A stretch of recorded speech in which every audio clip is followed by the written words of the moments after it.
तुम भी जल्दी लंगड़े हो जाओगे। आप किसी महिला को ये कह दीजिए तू तो बांझ है बांझ, बस ये कह दिया ना तुमने, और तुम्हारे कहने से वो रो पड़ी, दुखी हुई, तुम्हारे पीढ़ी में, तुम्हारे आने वाले पीढ़ी में, तुम्हारी आंखों के सामने तुम्हारी परिवार, तुम्हारे घर में कोई ना कोई बांझ होगा। क्यों होगा? तुमने कहा है। जिन शब्दों का प्रयोग हम दूसरों के लिए करते हैं वही शब्द घूम फिर के हमारे जीवन में आ जाते हैं। आपने किसी को एक थप्पड़ मार दिया, गाल में मार दो, किसी को एक जोर से मार देना, घूम फिर के लौट के कितना भी समय लग जाए, महीना लगे, साल लगे, 10 साल लगे, तुमने किसी के गाल में थप्पड़ मारा था, इसी शरीर में, इसी जिंदगी में तुम्हारे गाल में कोई ना कोई थप्पड़ जरूर मारेगा, भले सालों लग जाए, मारेगा जरूर कोई। ये ईश्वर का न्याय है। क्या बताएं, पृथ्वी गोल है। आप कुएं में झांक करके कहिए राम, तो अंदर से आवाज क्या आएगी? गूंजती है ना कुएं में। कुएं में आप जरा बोल दो राम, तो तुरंत वापस क्या आएगा? और गाली दे दो, आपने कह दिया तेरा नाश हो जाए, तो अंदर से भी आवाज तुरंत आएगी।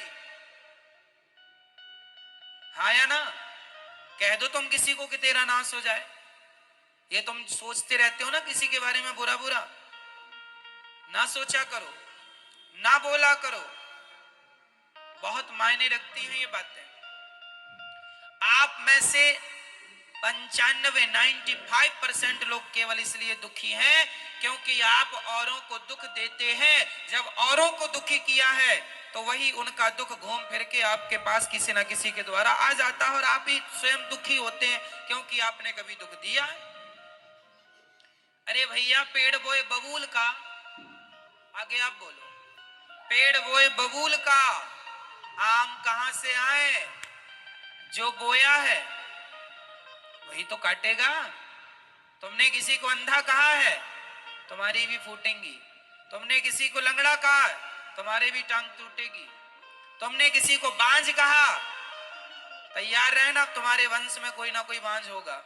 तुमने कहा है ना, मजे उड़ाए ना, अरे इसके तो बच्चे नहीं है, ये तो बांझ है। ठीक है, ईश्वर सुन रहे हैं। जब खुद पे पड़ेगी तो ना रोने लग जाना। दूसरों को कहने में बड़ा मजा आता, दूसरों की हंसी उड़ाने बड़ा सुख मिलता है, दूसरों का अपमान करने बड़ा अच्छा लगता है, और खुद पे गुजरती है रोते हो। काहे रो रहे हो? कहने में तो बड़ा मजा आया रहा। इसलिए किसी का अपमान ना किया करो।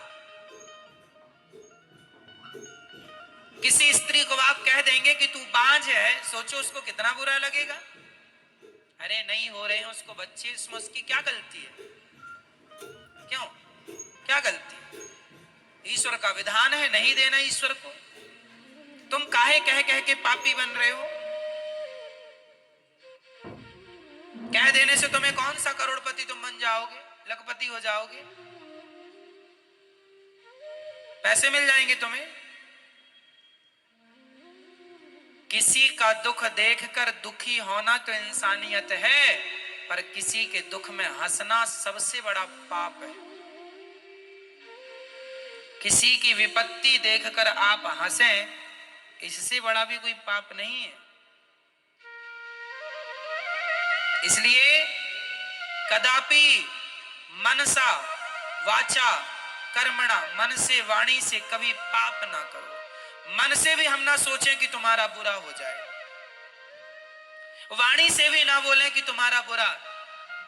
हे भगवान, मैं भले गरीबी में रहूं पर मैं सबके लिए यही दुआएं करता रहूं कि हे विधाता सब सुखी रहें,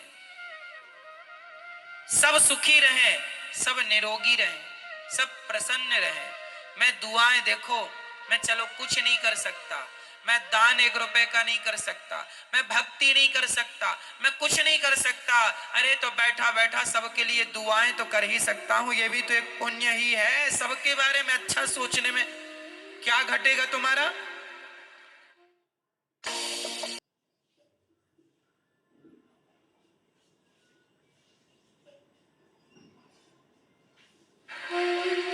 जब आप सबके बारे में अच्छा सोचते हैं तो आपके लिए भी अच्छा होता है। जब आप सबको इत्र लगाते हैं, तो आप मत लगाइए अपने आप को, लेकिन सबको इत्र लगाते लगाते अपने आप आपके हाथों में खुशबू समा जाती है। उसी प्रकार सबके जीवन में खुशियां बांटते बांटते, खुशियां देते देते, जो सबको खुशियां देता है, उसको खुशियां देते देते उसकी झोली में खुद खुशियां भर जाती हैं, खुशियों से, खुशियों की खुशबू से भर जाता है। और मैं आपको कांटे चुभाता रहूं, मैं कांटे आपको चुभाता रहूं और आपके रास्तों में कांटे बिछाता रहूं, तो उनमें से कुछ कांटे मुझे भी जरूर चुभेंगे, हाँ या ना? मैं आपके रास्तों में कांटे बिछाऊं तो ऐसा हो ही नहीं सकता कि आपको दो चार कांटे ना चुभ जाए। हाँ, फिर कांटे दूसरों के लिए बिछाते हो तो उसे चुभेंगे बाद में, बिछाते वक्त तुम्हें चुभेंगे पहले। इसलिए आज के बाद ये गलती बिल्कुल ना हो। हे विधाता, सर्वे भवन्तु सुखिना, बोलो हे नाथ, सब सुखी रहे, सब निरोगी रहे, सब प्रसन्न रहे। मेरे हिस्से की खुशियां भी विधाता उन दुखियों में बांट दो जिन्हें खुशियों की जरूरत है, उन्हें दे दो जिन्हें इन खुशियों की जरूरत है। अरे सबकी खुशी में ही, सबकी प्रसन्नता में ही मेरी प्रसन्नता है, सबके सम्मान में ही मेरा सम्मान है। मैं आपका सम्मान करूंगा, इसमें मेरा भी तो सम्मान होगा। लेकिन आप उल्टा करते हैं, आपको लगता है मैं इसका अपमान करूंगा तो मैं ज्यादा फेमस हो जाऊं। ना जी, गंदी सोचें त्याग दो, सदा अच्छा सोचो, सबके लिए अच्छा सोचो, पति के लिए, पत्नी के लिए, पुत्र के लिए, माँ के लिए, बाप के लिए, पड़ोसी के लिए, रिश्तेदारों के लिए। क्या पैसा लग रहा, मैं आपके बारे में अच्छा सोच रहा हूं, इसमें क्या खर्चा लग रहा है मेरा? मैं चाहता हूं भारत का मजदूर भी करोड़पति बन जाए, इसमें मेरा क्या खर्चा लगा? मैं चाहता हूं आपके पास भगवान सब कुछ दें, गाड़ी दें, बंगला दें और साथ में आपकी सद्बुद्धि दें आपको, इसमें क्या खर्चा लगा मेरा? मैंने आपको दुआएं दे दी कि आपके पास भगवान आपकी सारी इच्छाएं मुरादें पूरी करें और आपकी बुद्धि भी पवित्र हो, इसमें क्या खर्चा लगा? कह दो ना मेरी मां ऐसा। मैंने गलती की है, सामने कोई गलती किया है, आपकी बहू ने, सास ने, पति ने, पत्नी ने, बेटा ने, बेटी ने, पड़ोसी ने, रिश्ते, गलती की है, सॉरी कह रहा, माफ कर दो, इतनी देर ना लगाओ, माफ कर दो, गले लगाओ सबको। राह में आए जो दीन दुखी, सबको गले से लगाते चलो, प्रेम की गंगा। अब तुम सोचो, किसी महिला को कह दो कि तू तो बांझ है, तेरा तो मुंह देखने का भी धर्म नहीं। अरे राम राम राम, इससे बड़ी कोई गाली हो सकती है? इससे बड़ा कोई तिरस्कार, अपमान हो सकता है? तो तुमने ये तिरस्कार किसी का कर दिया तो तुम्हें कौन सा धन मिल गया? मुझे तुम खुश हो गई ना आज? आज तो तुम्हें स्वर्ग मिल जाएगा, तुमने किसी का अपमान कर दिया, कह दिया। थोड़ी देर बिना बोले रह नहीं सकती हो? अगले जन्म में लिख लो स्टाम्प में, गूंगी बन के पैदा होगी तुम, गूंगी। दिया तो है ईश्वर ने तुम्हें इस जन्म में मुंह, लेकिन तुम जहर उगल रही हो। दिया है ना तुम्हें मुंह, इसलिए दिया है कि तुम किसी को भी कुछ भी बोल दो। तेरे तो मुंह देखने का धर्म नहीं है, गूंगी बनोगी, गूंगी। ये जवान, ये जिह्वा, ये हमारे तुम्हारे बाप की नहीं है, परमात्मा का दिया प्रसाद है। अच्छे शब्द बोलो, सबके लिए अच्छा सोचो, अच्छा बोलो। तुम्हारी और हमारी जबान नहीं है, तुम्हारी हमारी होती तो फिर कुछ लोग गूंगे क्यों हैं? पैरालाइसिस हो जाता है तो क्यों आदमी गूंगा हो जाता है, क्यों नहीं बोल पाता? जेवा तो है, बोल भाई, काहे नहीं बोलता? मेरी मां, इस जेहवा को अपनी ना मान लेना, ये ईश्वर का प्रसाद। मैं बोल रहा हूं अपने बल से नहीं, ये तो ईश्वर का, मेरे श्याम सुंदर की कृपा है, मेरे लक्ष्मी नारायण की कृपा है कि मैं बोल पा रहा हूं। नहीं, मेरे जैसा गूंगा कौन है? मुंह कम करोति वाचालम। मेरी औकात नहीं कि मैं एक शब्द भी बोल सकूं। कई बार मैं कथा सुनाते सुनाते मैंने देखा, एक बार बहुत वर्षों पुरानी बात है, मैं बोलने को तरस गया था, मेरा कंठ अवरुद्ध हो गया था, मेरे मुंह से एक शब्द नहीं निकल रहा था, बोलना चाहता था फिर भी नहीं निकल रहा था। मेरी सारी अकड़ घुस गई कि देखो, जो इंसान अकड़ करता है कि मैं बोलता हूं, समझ में आ गया कि मैं अपने बल से नहीं बोल रहा हूं, भगवान बुला रहे हैं। मैं अपने बल से नहीं देख रहा हूं, भगवान दिखा रहे हैं। नहीं तुम्हारी आंखें हैं, नसें सूख, डॉक्टर कहते हैं नसें सूख गई। अभी मेरे सामने 2-3 दिन पहले एक बहन मेरे सामने आई, उनकी आंखें बिल्कुल काम नहीं कर रही थी, बिल्कुल नहीं दिख रहा था। डॉक्टर, मैंने कहा डॉक्टर को दिखाया, डॉक्टर बोले कि दुनिया में इसका कोई इलाज ही नहीं है, नसें पूरी सूख गई हैं। फिर नसें सूख गई हैं, ये तुम्हारे हाथ में है कि मेरे हाथ में है? इसके फिर ईश्वर के हाथ में। पंगा ना लो मेरी माँ, सीधे सीधे रहो, अच्छे से इंसानों की तरह, मीठे शब्द बोल लो, प्यार दे दो, प्यार ले लो। क्यों नफरत, घृणा, ईर्ष्या, द्वेष रखी हो? क्या मिल रहा है तुम्हें? तुम किसी का नुकसान नहीं कर रही हो। ये अनिरुद्धाचार, मैं यदि बैठकर आपके बारे में बुरा सोचूं और आपके बारे में गलत सोचूं तो आपका कब होगा ये तो ईश्वर जानते, मेरा पहले हो जाएगा। मत पांव में कुल्हाड़ी मारो मेरी माँ। रोज सवेरे बैठा करो भगवान के आगे और ये कहा करो कि हे नाथ, सब सुखी रहे, सब प्रसन्न रहे, सब खुश रहे विधाता, और मैं सदा आपके चरणों की सेवा में लगी रहूं या लगा रहूं बस। किसी स्त्री को पुत्र नहीं हो रहा है, इसमें उसका कोई दोष नहीं है। बेटा तो मीराबाई का भी नहीं था, तो मीरा का क्या दोष है बता दो? है मीरा का कोई दोष? बेटा तो यशोदा माता का भी नहीं था, नाम था, नाम यदि बेटा था यशोदा माँ को तो नाम बताओ। भगवान कृष्ण माता देवकी के बेटे थे, यशोदा माँ ने जन्म नहीं दिया था, हाँ या ना? बेटा तो बहुतों को नहीं है। ये कितनी गंदी थिंकिंग, गलत सोच लोगों ने रखी है कि बेटा है तो ही वो लोग उस महिला को ठीक ठीक समझते हैं। अरे ना मेरी माँ, बिना बेटों की महिला भी समाज में वंदनीय है। उनमें से एक महिला है मीराबाई, जिसके बेटा नहीं था। अरे जिसने भगवान को पा लिया उसे बेटे की जरूरत ही नहीं है। बताओ, मीराबाई के बेटा था तो नाम बताओ। और समाज में आज वो वंदनीय है कि नहीं, पूज्य है कि नहीं? और तुम बेटों के पीछे भाग रही हो, तो 25-30 पैदा कर लेना तो क्या हो जाएगा? कर लो पैदा।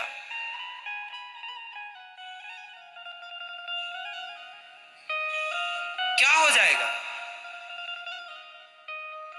किसी ने पैदा किया तो था रावण नाम का बेटा, गली गली पुतले जलाए जा रहे हो। ऐसे बेटों का भी क्या करोगी जो दूसरों की पत्नियों को ले लेके भाग रहे? जननी जने तो भक्त जने, या दाता या सूर, या से तो बंध्या भली, काहे गवावे नूर। जो, अच्छा सुनो, जिस स्त्री के 4 बेटे हैं, 4 बेटों के होने पर भी वो बेटे अपनी मां को गिलास भर पानी नहीं दे रहे हैं। 4 बेटों के होने पर भी ना वो भक्ति करते हैं, ना वो देश की सेवा करते हैं, ना वो माँ बाप के काम आए, ना समाज के काम आए, ना देश के काम आए। जो केवल उल्टा सीधा गलत गलत काम करते हैं, ऐसे नालायक तुम्हारे 4 क्या 10 भी बच्चे हैं तो 10 बच्चों की होते हुए भी तुम बांझ ही हो, क्योंकि ऐसे बेटों का क्या करेगा समाज? जननी जने तो भक्त जने, बेटा हो तो कैसा हो? जननी जने तो भक्त जने, या दाता या सूर, या से तो बंध्या भली, काहे गवावे नूर।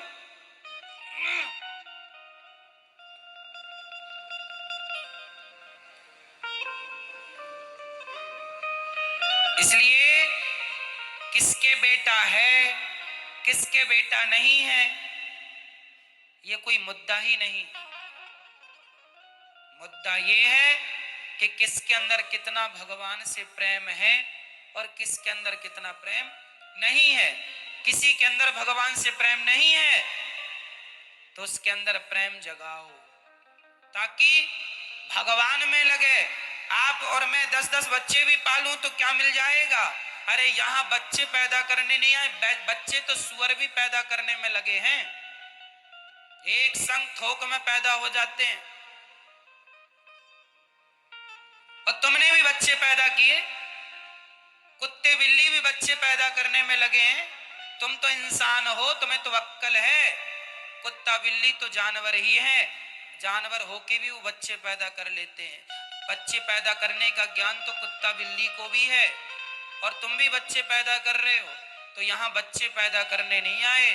कुत्ता बिल्ली के शरीर से भगवान को नहीं पाया जा सकता, पर मनुष्य के शरीर से भगवान को पाया जा सकता है। इसलिए उद्देश्य है भगवत प्राप्ति, ना कि बच्चे को पाना। बच्चा ठीक है कि विवाह है तो गृहस्थी में एक बच्चा हो जाए, 2 हो जाए, ठीक है। जो धर्म की सेवा करें, समाज की सेवा, ऐसे बच्चे तो अच्छे हैं। पर लादेन जैसा बेटा, अब लादेन की मां तो घोर नरक जाएगी, क्योंकि उसके बेटे ने तो निर्दोष लाखों को मारा है। तो दोष उसी को लगेगा, तूने ऐसा बेटा पैदा क्यों किया था, तो संस्कार क्यों नहीं दिया। अब तू भी भोग, तेरा बेटा तो नरक जाएगा, तू भी जाएगी। और ध्रुव जी महाराज स्वर्ग गए, बैकुंठ गए, तो अकेले नहीं गए, अपनी माँ को भी भगवान के धाम लेके गए। बेटा अच्छा होगा तो उसकी माँ भी अच्छे लोक में जाएगी, बेटा बुरा तो बेटे की माँ भी बुरे लोक में नरक जाएगी। किसी के बेटा नहीं है उसका अपमान बिल्कुल ना करो, अनादर ना करो, अच्छे से। भगवान सब देखते हैं, कोई बहरे नहीं है। लाख आंख से देख रहा है तुझे देखने वाला, सब देख रहे हैं, सब सुन रहे हैं। ठीक ठीक से रहो। और जिन माताओं को बेटा नहीं होता, मैं उनसे हाथ जोड़ के कहता हूं, आप रोया ना करो कि बेटा नहीं है महाराज, बेटा नहीं है। अरे भाई क्या करोगी बेटा पाकर। गौरी गोपाल वृद्धाश्रम में हमारी माताएं हैं तो बेटे हैं उनके, किसी के 2, किसी के 4, किसी के 6। गिलास भर पानी नहीं है उनके पास के माँ को पिला दें। होता तो माँ यहाँ क्यों आती गौरी गोपाल वृद्धाश्रम में, बताओ। फिर मत रोया करो कि बेटा नहीं है। रोना ही है तो बेटे के नाम के आंसू नहीं, रोना ही है तो मीरा की तरह भगवान के लिए रोया जाए कि प्रभु कब मिलोगे, कब दर्शन दोगे। ये शरीर बीत रहा है, उम्र बीत रही है, पता नहीं कब मौत आ जाए, गोविंद कब मिलोगे, कब पाऊंगी मैं आपको, कब पाऊंगा मैं आपको। रोना ही है तो नरसिंह मेहता बन के रो लो, रोना ही है तो तुलसीदास सूरदास बन के रो लो, भगवान के लिए रो लो। क्या तुम बच्चों के लिए रोने के लिए बैठ गए? रो ही रहे हैं, सब रो रहे हैं बच्चों के लिए। जिनके नहीं है वो भी रो रहे हैं और जिनके हैं वो भी रो रहे हैं। है तो नालायक निकल गए तो रोना है, और नहीं हुए तो भी लोग रो रहे हैं। मत रोइए बेटा बेटी के नाम पर, बहा लीजिए आंसू भगवान के लिए। जो आंसू भगवान के लिए बहते हैं वो आंसू पवित्र होते हैं।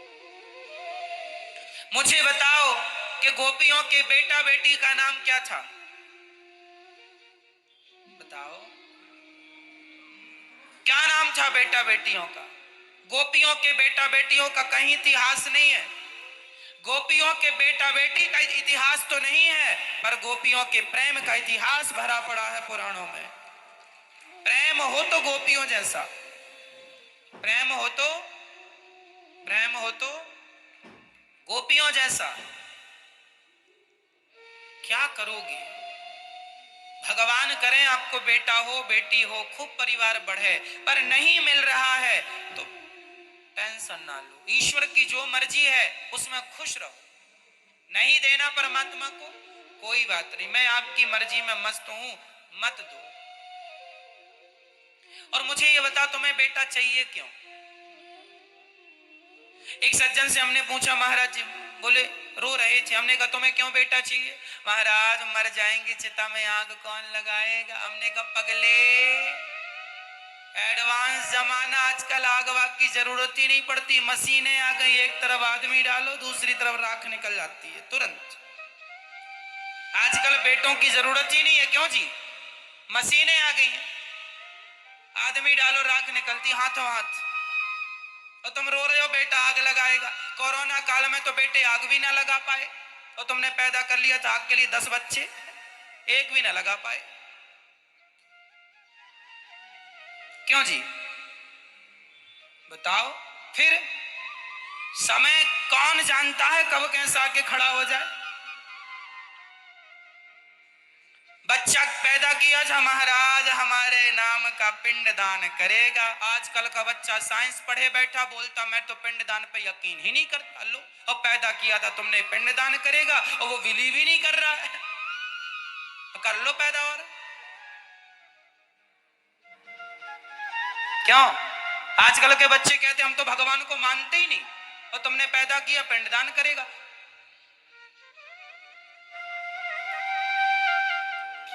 एक सज्जन बोले महाराज जी हमारे वंश का नाम रोशन करेगा बेटा। हमने कहा तुम भी तो किसी बाप के बेटे ही हो, तुमने कितना नाम रोशन कर लिया अपने वंश का, अपने कुल का, जो बच्चों की उम्मीद लगाए बैठे हो। अरे जो करना है खुद से करो। महात्मा स्वामी विवेकानंद जी के बेटे से उनका नाम नहीं चलता।